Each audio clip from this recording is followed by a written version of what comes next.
behind you. For me, I want to be more successful. So I want to take and redeploy this, windfall in something else that will keep growing the asset. Laura. Hey, you said you're an angel investor. What kinds of things have you invested in, and are you looking for something now? If so, what?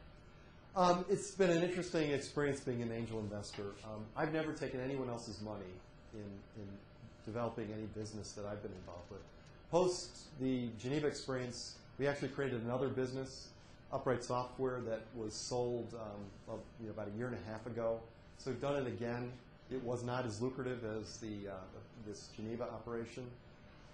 But to answer your question, with respect to investing in other people's businesses and being an angel investor, I've been all over the place. I was in the thick of it back in the internet.com rage.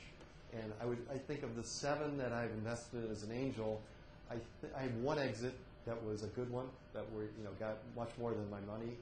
I've got 3 that are dead, 4 that are dead, and I think 2 that are hanging on. So I was very fortunate that I got into being an entrepreneur in a growth market. Data communications in the LAN and WAN area in the late 90s, early to mid-90s, I'll say, was explosive.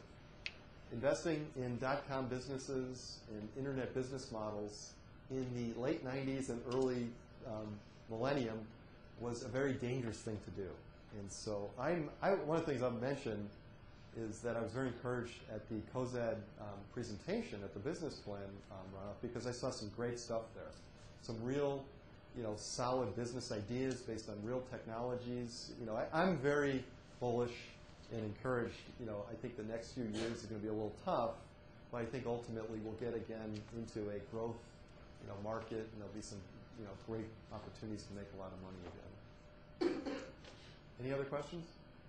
Yes.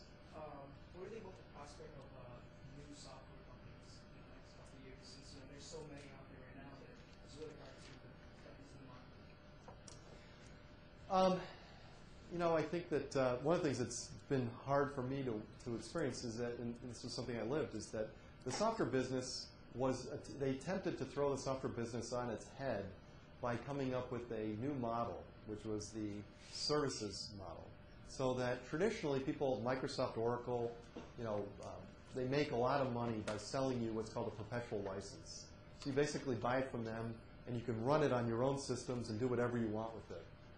The internet tried to say, you don't have to spend $500,000 on software and put it on $1 million worth of hardware and spend another $1 million integrating it.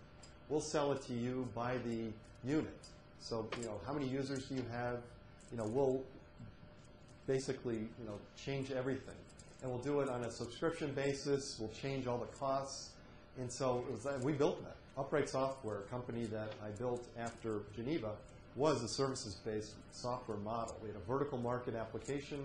We went out and started to sell it, and it was a disaster because everybody expected enormous deflation in the cost of vertical market software applications. Everybody was fighting. There was a lot of investment money coming in trying to overthrow the big enterprise applications and even the small, vertical market applications. And so, what happened was everyone went out of business in that model. And now we're back to Oracle, Microsoft, SAP. They're all printing money. They're acquiring the right kind of companies they need.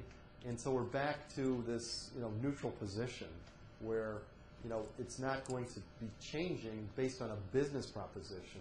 So I think the opportunity is going to occur when other things start to grow the economy, and people will look for improving efficiency or capturing an opportunity that's not based on just changing it based on a new, business revenue model, but based on something that they couldn't do otherwise. The software enables them to conduct business in a new way, not that it's cheaper and you can buy it on the internet and you don't even have to buy your own servers. Any other questions? I guess I've got a couple minutes then. I'll just dive right into some other lessons. Finance, lucrative exits can't be planned. The first thing you got to do is you got to be out there. You got to go out on your own, start your own business, and be out in the game. And And then you have to survive. Survive through difficult times like this.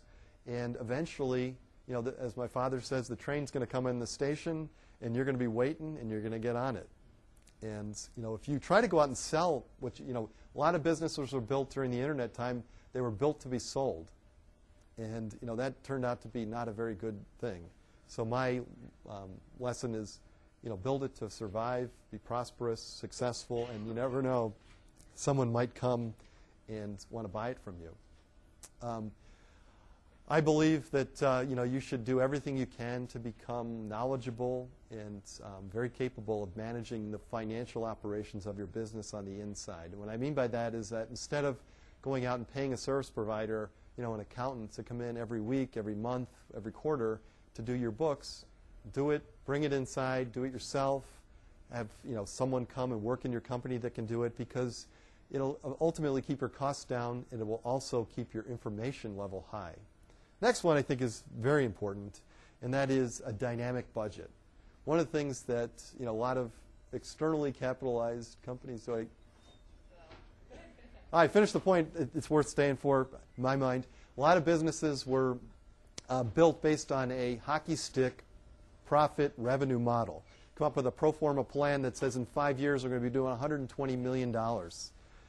What I believe is, forget about that. Build a budget that takes you out for the next year, and then every quarter, every 6 months, adjust it so that you're really hitting the numbers and that you're using the information about why you think you were going to hit that number and what you actually did to adjust it to the next level and actually manage it to the budget. I think that's very important, and you'll see that it can provide you great results. Anyway, thank you. Appreciate you guys all listening.